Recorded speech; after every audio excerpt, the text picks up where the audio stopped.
Hello and welcome to another edition of Career Magic with Nitin Kulkarni. On this channel, I talk about little things that can have a huge impact on our careers and on our lives. And one of the things that I'm very passionate about and I talk about often, and I do lots of workshops on that topic, is the topic of persuasive presentations. I haven't spoken about that topic much on this channel lately. But recently I came across a word used by a person who does a lot of work in this area, is considered to be an expert, a lady called Nancy Duarte. She does a lot of work in this area, storytelling, presentations, etc. And she used a word that really resonated with me, and the word was resonance. And it is just I think it applies beautifully to this context, and we can take some lessons from that word and from the phenomenon that it represents. So let me give you a little bit of background. So in physics, the word resonance has a very specific meaning. It's a phenomenon where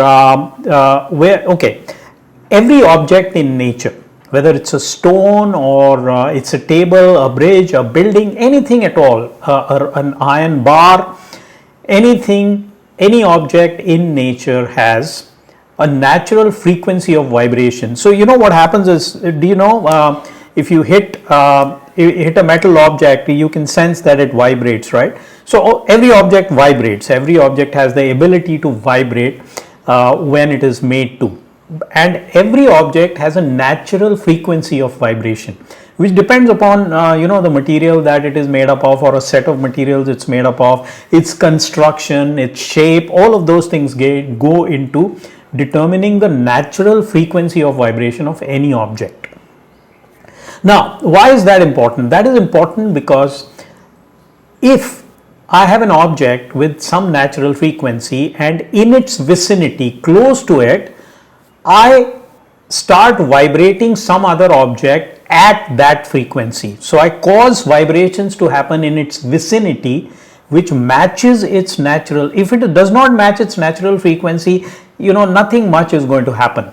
But as soon as the frequency of this other object, or this vibration that I'm creating in the vicinity of that object, as soon as that becomes equal to the natural frequency of this object, it starts vibrating quite heavily with a lot of energy. And this phenomenon is called resonance. So resonance is when an object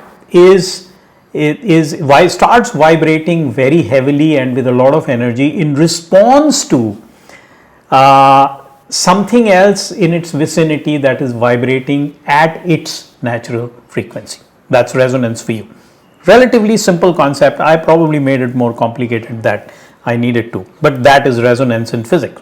Now, the word resonance we use in our daily language to mean something very similar.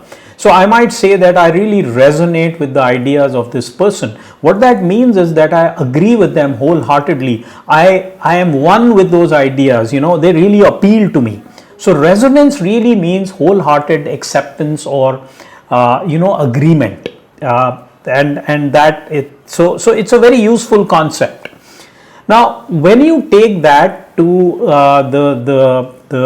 the situation where you have to make presentations and persuade people, well, think about it. If you can make them resonate, if you can cause resonance, so you have an idea, you have a solution, whatever you are talking about, you're trying to influence an audience.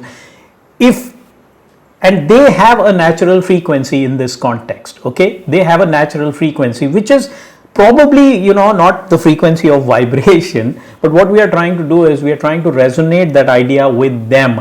So what is in their head? In their head, they have their life situation, they have their constraints, they have their pain areas, they have their aspirations, and so on, all of those things that constitute their current mindset.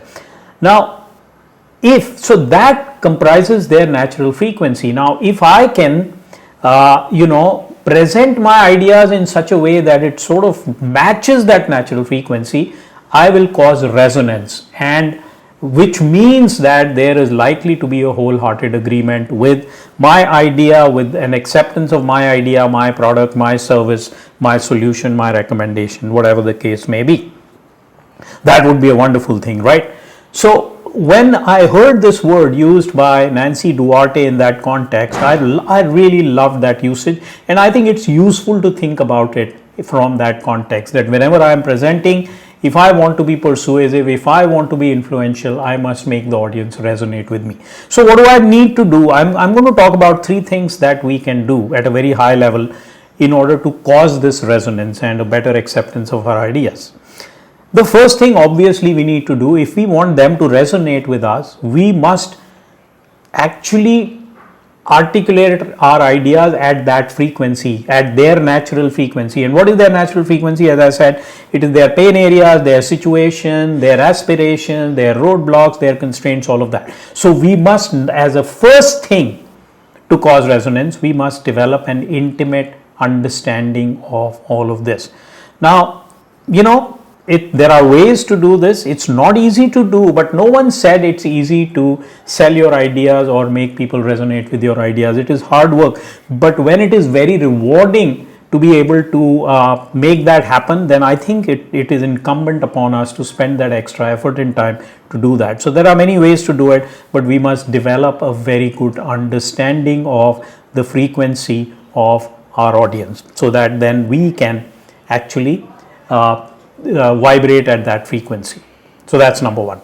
The second thing we need to do, which is slightly less obvious, is that we need to raise their ambition, or we need to remind them, or talk about their desire or rekindle that desire. So when we talk about their pain and we talk about their current situation, it's somewhere here. This is where they are, and when we talk about it in our presentation, their head is going to go like this. They are going to nod and say, yeah, you know what, this guy understands us, so I'm already sort of in tune with them.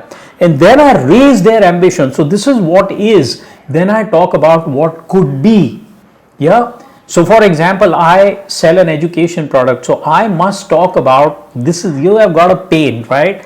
This is where you could be. Wouldn't you like to be here? And then the audience goes, yeah, you know what, I would really love to be, but I don't know how, or I am having trouble thinking about how to get there. And that is the second thing. You must raise their ambition, you must raise their desire, rekindle their desire, kindle their desire of what could be. That's item number 2. Item number 3 is your vehicle to take them from what is to what could be. That's your solution, recommendation, product, service, whatever it is that you're talking about, your idea. Now remember one thing, to go from what is to what could be, the audience will have to take some action. The audience will have to do some things, and there is always resistance to change. Nothing comes free of cost. So there is resistance to change, there is constraints, there's just a reluctance. And in order to melt that resistance, melt that reluctance, you will have to anticipate and cater to those objections and those constraints, and talk about how they can be overcome and make it easier for your audience. So that is item number 3. When you talk about your idea, your recommendation, taking them from what is to what could be, make sure you anticipate and handle and cater to and deal with their objections, their constraints, so that you make the path easier for them. And when you talk about all of those things, they are going to say, yeah, you know what, you understand my constraint, you understand what my problem is, and yeah, maybe what you're saying makes sense, so I'm willing to think about it or go along with that. So those are the 3 things you need to do to cause resonance, right? Not easy to do, and there is a lot of detail in each one of these, and in my other videos I will talk more about some of these more detailed concepts, some of the important steps you need to take in order to make all 3 of these things happen. But for now, I want to leave you with this image of the audience sitting there, you going up there with an intent to cause resonance. And as soon as you start talking, get into the meat of your presentation and finish, the audience is going, yeah, they are resonating with you, and they are saying, yes, I really want to do this, or I love this idea. Yeah.